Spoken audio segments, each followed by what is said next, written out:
ঈদের দিনে যদি থাকে নিজের হাতের তৈরি করা কাচ্চি বিরিয়ানি, তাহলে কিন্তু মন্দ হয় না। আসসালামু আলাইকুম এভরিওয়ান, সবাই কেমন আছেন? সবাইকে জানাই ঈদের অনেক অনেক শুভেচ্ছা ও ভালোবাসা।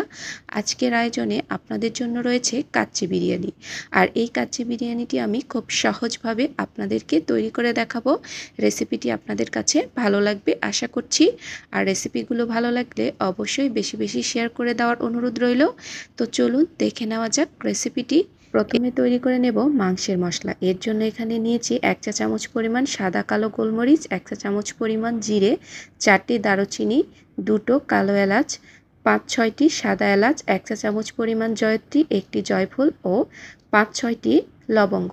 এগুলোকে আমি একটা ব্লেন্ডার জারে নিয়ে নেব। আমি এই মশলাগুলোকে গুঁড়ো করে আজকে এই কাচ্চি বিরিয়ানিটি রান্না করব। আপনারা চাইলে কিন্তু এই মশলাগুলো আস্ত রেখেও রান্না করতে পারেন, তবে গুঁড়ো করে নিলে দাঁতের মধ্যে মশলাগুলো লেগে যায় না, সেজন্য আমি এই মশলাগুলোকে সবগুলোকে গুঁড়ো করে নিয়েছি। মিহি একটা পেস্ট বানিয়ে নিয়েছি। এভাবে মশলাগুলোকে গুঁড়ো করে নিতে হবে। এখানে আমি নিয়েছি 1.5 কেজি পরিমাণ খাসির মাংস। খাসির মাংসগুলো বাজার থেকে কিন্তু এরকম পিস করা ছিল, একটু বড় বড় সাইজের। চেষ্টা করবেন মাংসগুলোকে একটু বড় বড় সাইজ করে রাখার জন্য। কাচ্চি বিরিয়ানির জন্য কিন্তু মাংসগুলোকে বড় বড় পিস করে রাখতে হয়। এখন আমি এর মধ্যে দিয়ে নিচ্ছি 3 টেবিল চামচ পরিমাণ আদা রসুনের পেস্ট। আর এখন এর মধ্যে দিয়ে নিচ্ছি 1.5 চা চামচ পরিমাণ লাল মরিচের গুঁড়ো। ঝালটা আপনাদের স্বাদ অনুযায়ী দিয়ে নেবেন। আমি এখানে 1.5 চা চামচ পরিমাণ লাল মরিচের গুঁড়ো ব্যবহার করেছি। দিয়ে নিচ্ছি লবণ। এখানে কিন্তু লবণের পরিমাণটা বুঝে অ্যাড করতে হবে।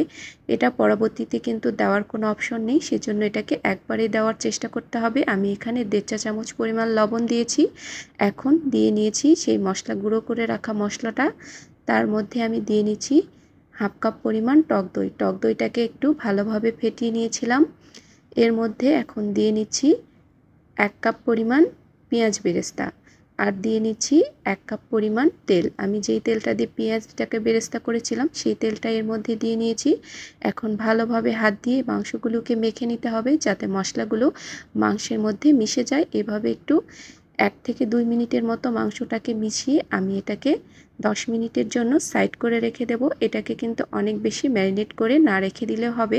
এখন আমি আলুর প্রিপারেশানে চলে যাব। এখানে আমি নিয়েছি 3টি বড় সাইজের আলু। আলুগুলোকে আমি শুধু মাঝখান থেকে 1 টুকরো করে কেটে নিয়েছি।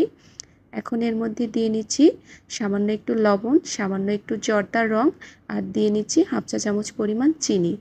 এটা দিয়ে আলুগুলোকে একটু মাখিয়ে নিতে হবে। ব্যাস, আলুটা মাখানো হয়ে গেছে। এখন আমি বিরিয়ানির উপরে যে মিল্কটা ব্যবহার করব সেটা রেডি করে নেব। এর জন্য আমি এখানে নিয়ে নিচ্ছি উঁচু করে 2 চা চামচ পরিমাণ পাউডার মিল্ক।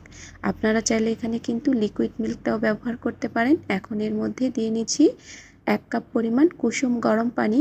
যেহেতু আমি এখানে পাউডার মিল্ক নিয়েছি, এই জন্য আমি এখানে কুসুম গরম পানিটা ব্যবহার করেছি, তাহলে দুধটা ভালোভাবে মিশে যাবে।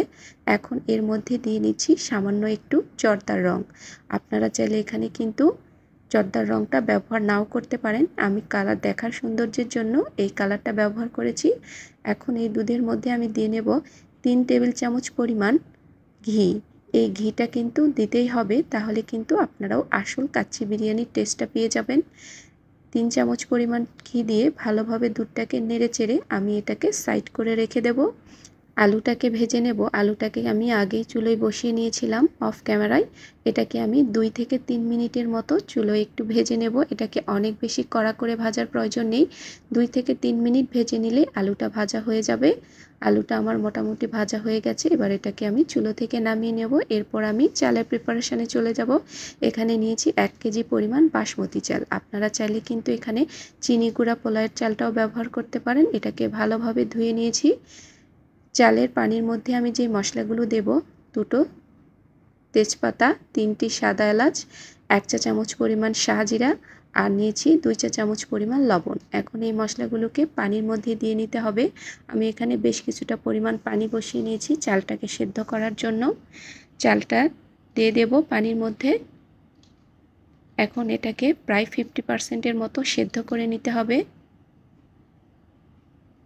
50% সেদ্ধ হলে 50% সেদ্ধ হতে মোটামুটি 10 থেকে 12 মিনিট সময় লেগে যাবে। আমি এদিকে চুলোয় চালটাকে বসিয়ে রেখে দিয়েছি। এই ফাঁকে আমি মাংসের উপরে যেই ড্রাই ফ্রুটসগুলো দেব, সেগুলো একটু রেডি করে নেব। আমি এখানে নিয়েছিলাম বাদাম, আলু বোখারা আর 2 চা চামচ পরিমাণ গুঁড়ো দুধ। এগুলোকে ভালোভাবে মেখে নিয়ে আমি এখন মাংসের উপরে দিয়ে দেব। মাংসটা কিন্তু আমি ম্যারিনেট করে আগেই রেখে দিয়েছিলাম। প্রথমে দিয়ে নিচ্ছি ভাজা আলুগুলোকে, সবগুলো আলুকে দিয়ে নিয়েছি। এখন এর উপরে আমি এই মাখানো ফ্রুটসগুলোকে দিয়ে দেব। অর্ধেকটা পরিমাণ প্রথমে দিয়ে নেব, আর বাকি অর্ধেকটা আমি মাঝখানে ব্যবহার করব। দিয়ে নেওয়া হয়ে গেছে। চালটা কিন্তু এদিকে আমার সেদ্ধ হয়ে গেছে। এটাকে আমি ছাঁকনি দিয়ে ছেঁকে এরকমভাবে মাংসের মধ্যে দিয়ে দেব। অর্ধেকটা পরিমাণ চাল আমি দিয়ে নেব। প্রথমে দিয়ে নেওয়ার পরে মাঝখানে আমি যে বাকিটুকু ফ্রুটস রেখেছিলাম সেগুলোকে দিয়ে দেব। আলু বোখারা আর বাদাম, আমি এখানে কাজু বাদাম আর কাঠবাদামটা একটু কুচি কুচি করে কেটে নিয়েছিলাম। ব্যাস, এগুলোকে দেওয়া হয়ে গেছে। আর বাদ বাকি চালটুকুকে এখন এর উপরে দিয়ে নিতে হবে।